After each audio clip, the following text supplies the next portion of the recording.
Hello, my dear student. This is Chetan sir. So today I'm going to solve another question.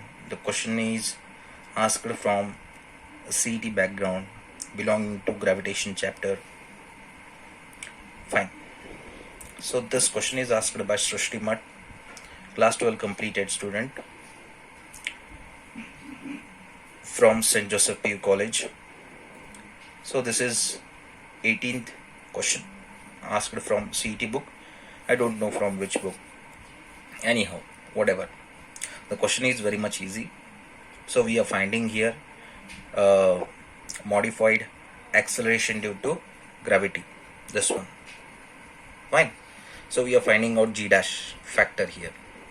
Here we have g value and here we have g dash, which we have to find.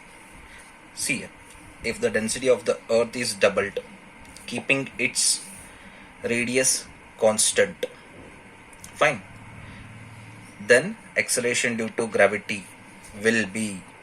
ठीक है, तो उन्होंने हमको बोला है कि density जो है उसको अगर रो से डबल कर दिया 2 रो, ठीक है, और जो यहाँ पे रेडियस कांस्टेंट रहेगा वो कितना रहेगा, वो आर का आर ही रहेगा. ठीक है, तो चेंज क्या होने वाला है यहाँ पे, the change will be going to happen. इसमें अगर जी है, ठीक है, तो इसमें क्या हो रहा है, जी डैश हो रहा है क्योंकि डेंसिटी चेंज हो रहा है. फाइन. सो डेंसिटी चेंज होने से कुछ ना कुछ तो चेंज होगा, मास फैक्टर वगैरह. ठीक है, तो डेंसिटी के लिए हमारे पास फॉर्मूला क्या है, density is equals to mass divided by volume. So this implies what? Mass can be written as rho into V. ठीक है, so इतना हमको चीज याद रखना है. Since for solution of this problem we will be having formula called यहाँ पे कर लेंगे for small g. Okay, for small g we will be having formula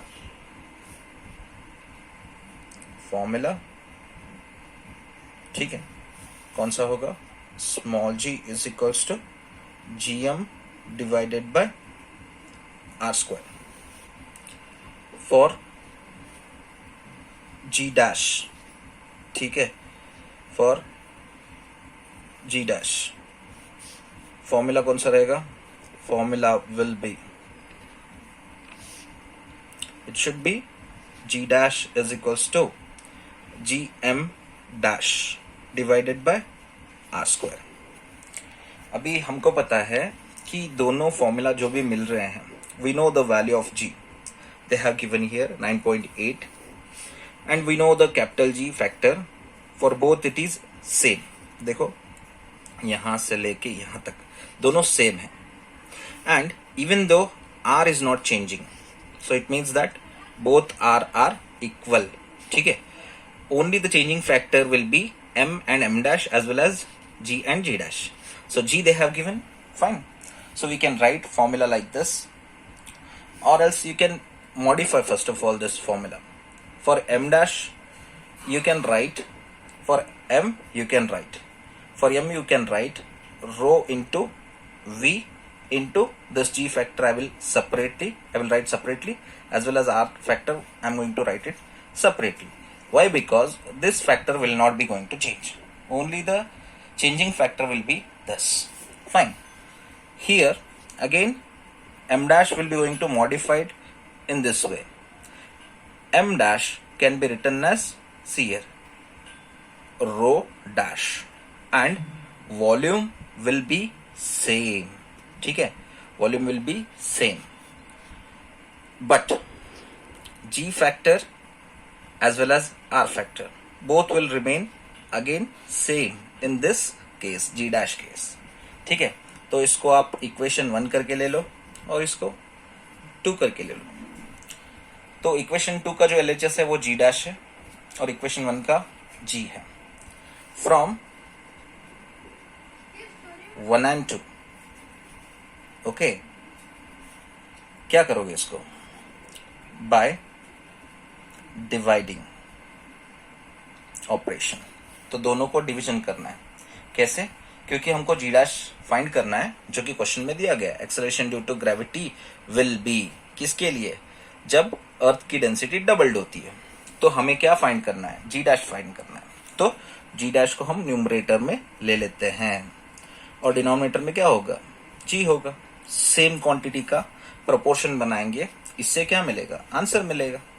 so this will be written as rho dash V G by R square. ठीक है, ये numerator का बनाया मैंने। अब डिनोमिनेटर का क्या है? यहां पे देखो, rho V G by R square. See here, G by R square both are same for the numerator and denominator. ये कैंसिल हो गया। और यहाँ पे वॉल्यूम भी सेम है दोनों का, ये भी तो कैंसिल हो गया। बचा क्या यहाँ पे? रो डैश डिवाइडेड बाय रो। तो रो डैश जो है वो किसके लिए था? जी डैश के लिए था। ठीक है, तो जी डैश के लिए अगर रो डैश है, वो रो डैश क्या है? If the density of the earth is doubled. यहाँ पे क्या है? रो डैश डबल्ड है, मतलब जब आप रो डैश की वैल्यू लिखोगे तो कितना लिखोगे? 2 रो लिखोगे। और ये कितना है? सिंपली रो है। ठीक है, तो रो और रो दोनों फैक्टर कैंसिल हो गए डेंसिटी के। So this is equals to 2। तो ये क्या करोगे आप अभी? G dash is equals to 2 into G. 2 as it is लिखोगे और जी का वैल्यू कितना है? सो इट शुड बी 9.8 यहां पे है। ओके, सो 9.8 इंटू 2 कौन सा वाला ऑप्शन आता है देख लो इसमें। ये 3 तो नहीं आएंगे ऑब्वियसली। 19.6 मीटर पर सेकेंड स्क्वायर। सो सिंपल, बहुत ही सिंपल क्वेश्चन है और आंसर हमको मिल गया। G dash is equals to 19.6 metre पर second square. Option D is the right answer. ठीक है, सिंपल, बहुत ही सिंपल क्वेश्चन और बहुत ही सिंपल सा आंसर। ठीक है, यहां पे देखो मिल गया हमें। चलो मार्क कर लेते हैं इसको।